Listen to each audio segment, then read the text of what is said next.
ወደ ፊልጵስዩስ ሰዎች ምዕራፍ 4 ከቁጥር 6 ጌታ ቅርብ ነው። በነገር ሁሉ በጸሎትና በምልጃ ከምስጋና ጋር በእግዚአብሔር ዘንድ ልመናችሁን አስታውቁ እንጂ በአንዳች አትጨነቁ። አእምሮን ሁሉ የሚያልፍ የእግዚአብሔር ሰላም ልባችሁንና ሐሳባችሁን በክርስቶስ ኢየሱስ ይጠብቃል።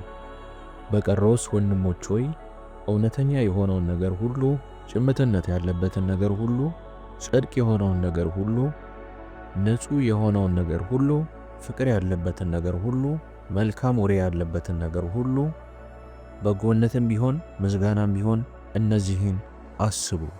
አምላካችንና አባታችን እግዚአብሔር ሆይ የሚያስጨንቀንን የከበደንን ነገር በፊትህ እናቀርባለን። ጌታ ሆይ ለጥያቄያችን ትክክለኛ መልስ የምናገኘው ካንተና ካንተ ብቻ ነው። እግዚአብሔር አምላክና አባት ሆይ የከበደንን ነገር ጌታ ሆይ በፊትህ እናስቀምጣለን። ትክክለኛ መልስን የምትሰጥ አምላክ አንተ ብቻ ነህ።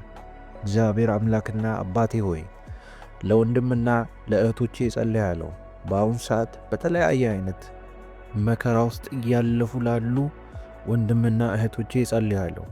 ተጨንቀው ላሉ፣ ታመው ላሉ፣ አዝነው በቤታቸው ለተቀመጡ፣ ግራ ለተጋቡ፣ መሄጃ ላጡ፣ ነፍሳቸው እጅግ ተስፋ ለቆረጠችባቸው ሰዎች ጌታ ሆይ እነዚህን ሰዎች እንድትጎበኛቸው፣ ከሚያስጨንቃቸው ነገር ውስጥ አንተ ብቻ ነህ እነሱን እንዲወጡ ማድረግ የምትችለው።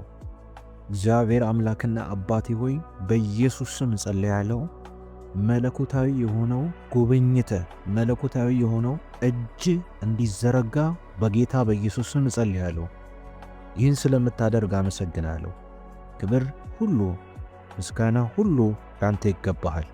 በጌታ በኢየሱስ ስም አሜን።